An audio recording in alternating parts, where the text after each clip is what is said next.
who's the son of man? Siapakah anak manusia itu? Kemudian mereka jawab apa? You are John Pembaptis. You are Jeremiah. You are Elijah. And you are one of the prophet. Kenapa Yesus bertanya seperti itu? Who is I am? Who is the son of man? Kenapa Yesus bertanya? Kenapa? Siapakah anak manusia itu? Perhatikan. Siapakah anak manusia itu? Tentunya Yesus punya maksud. Apa yang ditanyakan? Apa tujuan Yesus juga mau tanya seperti itu? Kenapa Yesus tidak bertanya tentang pengajarannya? Kenapa Yesus tidak bertanya, bagaimana dengan pengajaran saya? Atau bagaimana dengan saya membuat mujizat? Bagaimana dengan saya lahir? Atau dengan bagaimana dengan saya membuat orang mati bangkit, Lazarus bangkit, menyembuhkan orang buta, orang lumpuh? Tapi Yesus tanya, menurut Anda, menurut orang banyak, siapakah anak manusia itu? Mereka jawab, John Baptist dan lain sebagainya. Maksudnya, berarti mereka melihat bahwa orang banyak menilai Yesus itu typically sama seperti kurang lebih John Baptist yang orang baik, atau Nabi Jeremia, Elia yang sudah membuat mujizat. Itu kata orang banyak. Sekarang giliran Yesus bertanya ke disciple. Sekarang giliran aku tanya, menurut you siapakah aku ini? Who is I am? Who is the son of man? Lalu, what did Peter say? Peter says, you are the Messiah. Look at that. You are the Messiah. You are the living God. Peter said, you are the Messiah. You are the living God. And what did he say? You are Simon. Blessed are you, Simon, the son of Jonah. Berbahagialah kamu Simon, anak Yunus bin Yunus. Now you say that. Bukan kau yang berkata itu Simon, but God, but Jesus, but Lord say that to you. Yesus katakan, bukan kamu Simon yang berkata demikian, tetapi Lord, just God say that to you. Di sana Yesus mau kita itu mengaku. Itu maksud Yesus. Kita mau mengaku Yesus adalah Tuhan. Dia minta kita mengaku Yesus adalah Tuhan. Dan percaya dengan mulut dan hati kita bahwa Yesus adalah Tuhan. Kenapa? Yesus mau kita diselamatkan. He will be saved later. Di poin pertama, saya melihat bagaimana dengan kami semua. Saya berharap kami semua ini, saya melihat sudah mengaku Yesus adalah Tuhan. Kalau belum ada yang mengaku, waktu sekarang mengaku Yesus adalah Tuhan. Kalau mau save. Poin kedua, saya mau berbicara masalah Simon inconsistent person. Simon tidak konsisten. Mari kita belajar dari Apostle Simon. Let us learn from Simon. Simon, before he say, you are the Messiah, another person, remember that when Jesus menampakkan diri di Tiberias, di Danau Tiberias, ketika Yesus menampakkan diri, Simon ada di sana. Bapak Ibu, Simon ini orang yang dikasihi Tuhan salah satunya. Pertama yang diajak Tuhan untuk menjadi pengembala manusia ketika mereka lagi bekerja sebagai nelayan. Ketika mereka, Yesus menampakkan diri di Tiberias itu saya di Galilea, oke? Jangan salah pengertian. Danau Tiberias sama di Galilea. Tiberias itu ada di Galilea. Sehingga di versi lain mengatakan Tiberias, kan? Danau Tiberias, dan versi lain mengatakan Danau Galilea, sama. Oke? Ketika Yesus menampakkan di sana di Danau Galilea atau Tiberias, Simon dan teman-temannya lagi menangkap ikan semalaman. Mereka tidak menangkap ikan. Lalu Yesus bilang, tebarkan jala. Dan mereka menangkap ikan kurang lebih 153 ekor ikan gede-gede. Bapak Ibu bisa baca di Matius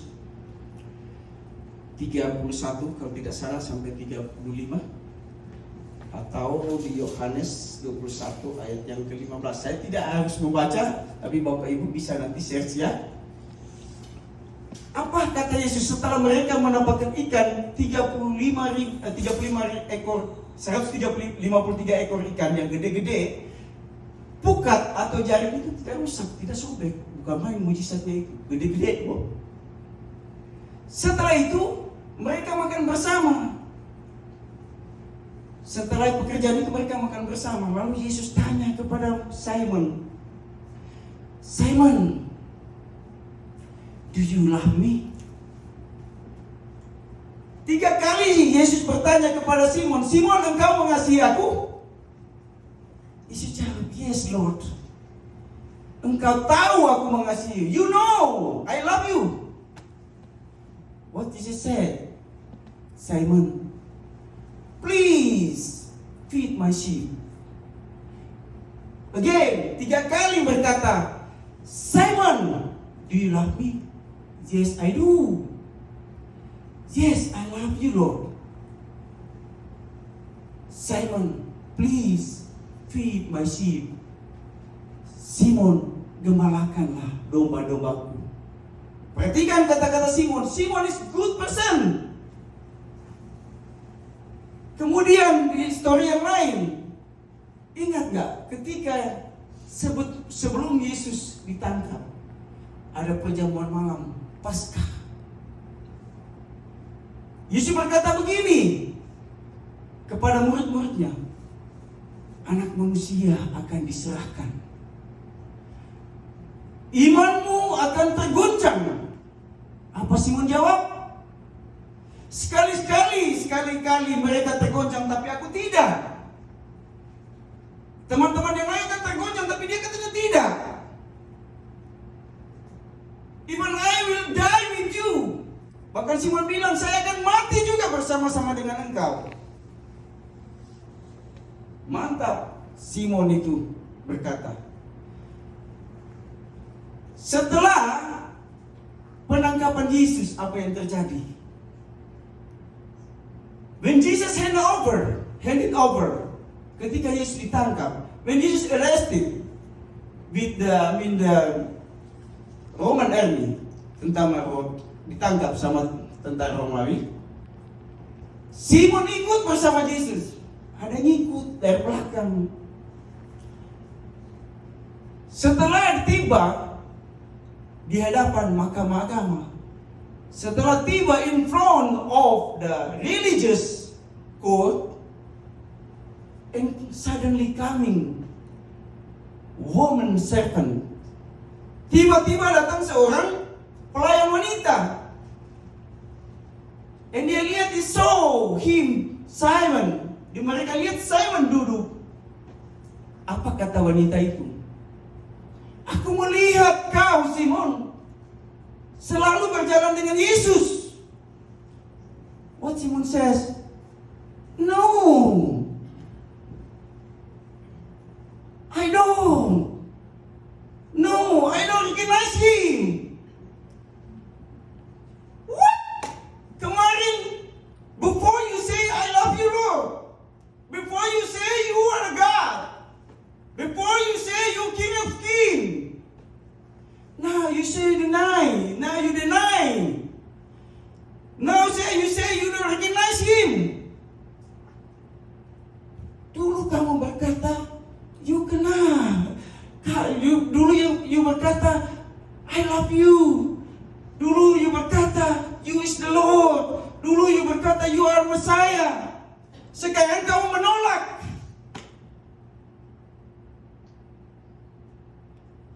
Pelan-pelan. Saya mau mengajak kami semua, mari kita berkaca dari karakter Simon. Hal gampang. Inkonsisten itu hal gampang. Banyak orang menganggap remeh. Kadang-kadang kita membuat satu perjanjian dengan teman. Bapak atau ibu, saya mau datang ke rumah ya jam 4. Tahu-tahu bapak ibu tidak datang. Inkonsisten, hal gampang. Tetapi membuat berdosa kepada orang yang lain. Membuat orang yang lain marah. Wah, kenapa kamu tidak datang? Disuruh bawa chicken, disuruh bawa ayam. Bawa 2 ayam ya nanti di acara Imo. Ternyata dia tidak bawa 2 ayam, yang tidak bawa dia bawa 1. Sehingga orang lain marah. Kok kenapa tidak cukup makanan hari ini? Inkonsisten. Dibilang ibadah jam 2, ternyata datang jam 4. Inkonsisten. Berdosa, berdosa. Pengaruh ke orang lain, pengaruh sekali. Tidak secara langsung. I'm just a reminder. Again, I'm just a reminder. Kembali tadi sudah. Poin ke 3.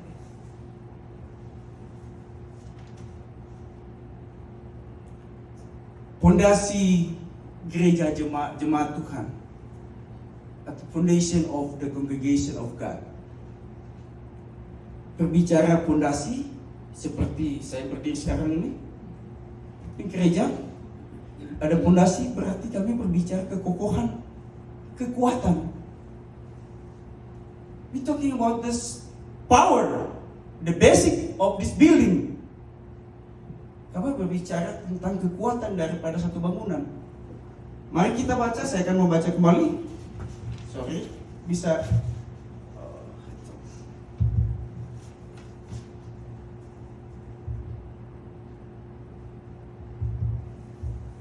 Sorry.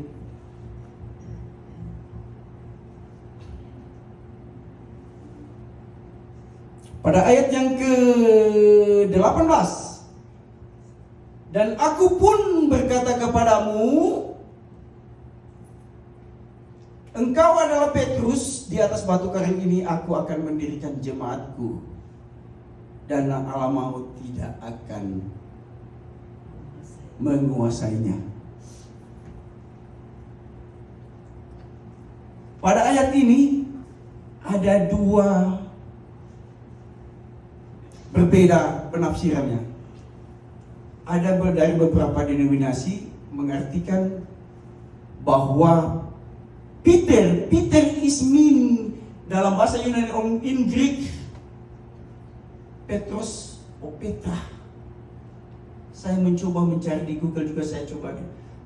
Petra itu artinya batu karang, a coral reef. Petra means coral reef. Sebagian denominasi mengartikan bahwa Yesus mendirikan jemaatku di atas batu karang, di atas Peter. Dan mereka mengartikan secara eksplisit bahwa Yesus itu benar-benar mendirikan jemaat Tuhan itu di atas Peter. Sehingga ada yang berpikiran bahwa ada gereja Peter yang ada di Vatikan. Di sana mereka mengakui itu, bahwa gereja jemaat Tuhan dibangun di atas Peter. Tapi saya kurang tidak pas. Tadinya saya mengartikan itu seperti bahwa secara eksplisit bahwa ya benar Yesus mendirikan jemaat Tuhan di atas dasar Peter. Tapi bagaimana saya mikir, sedangkan Peter orangnya begini, bagaimana kami punya kekuatan?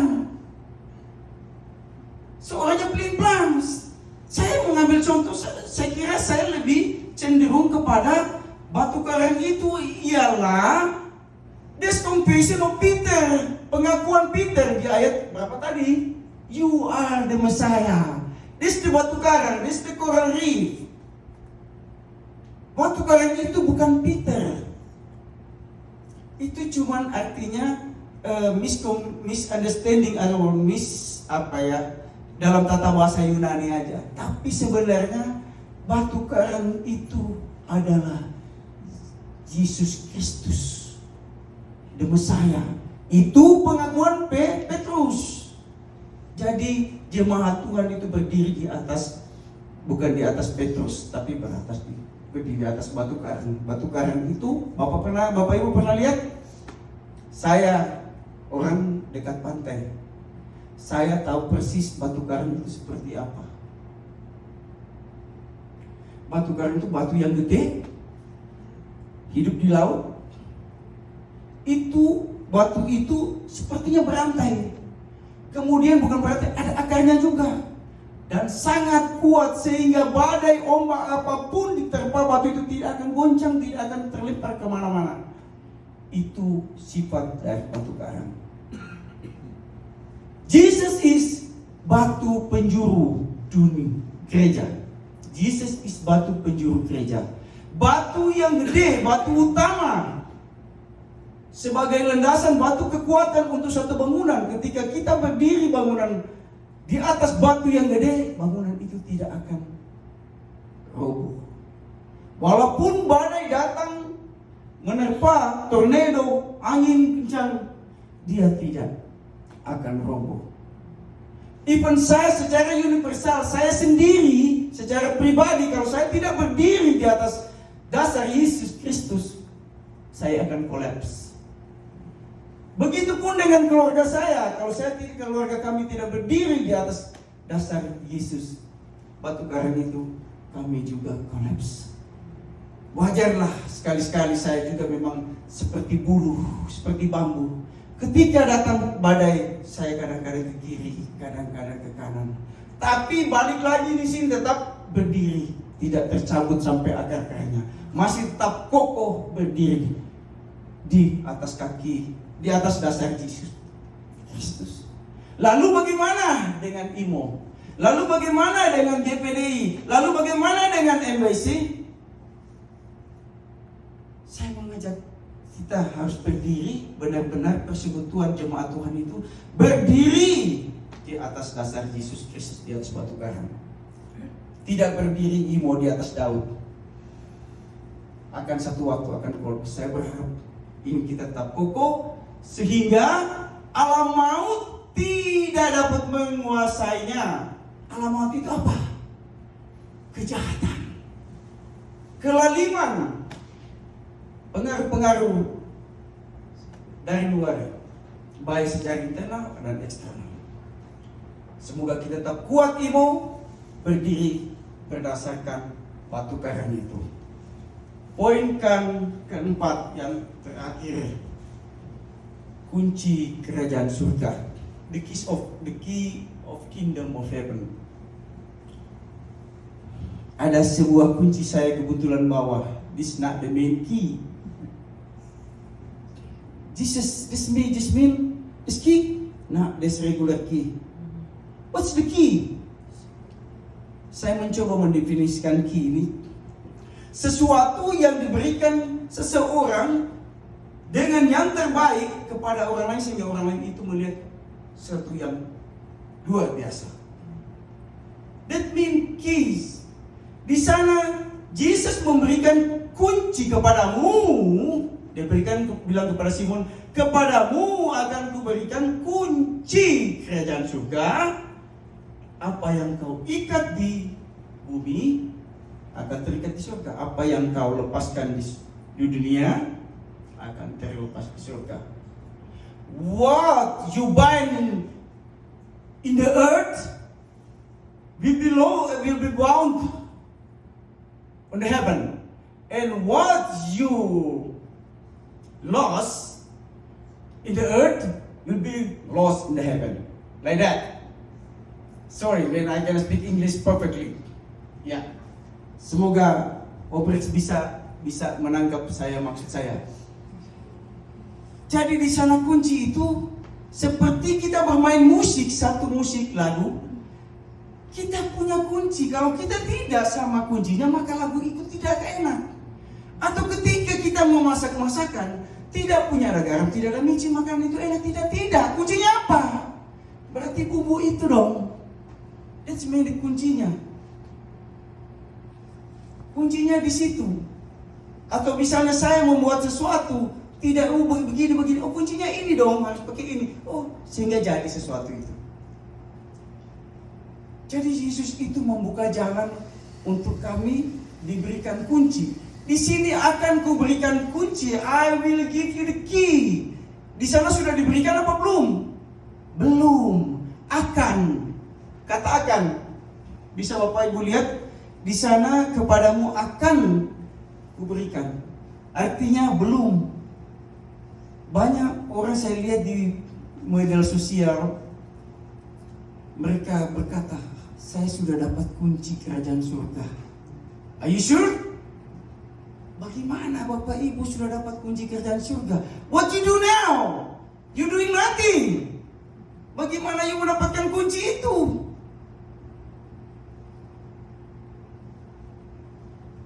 Kunci itu ialah bagaimana kita berdiri di atas dasar Yesus dan kami mau melakukan pelayanan.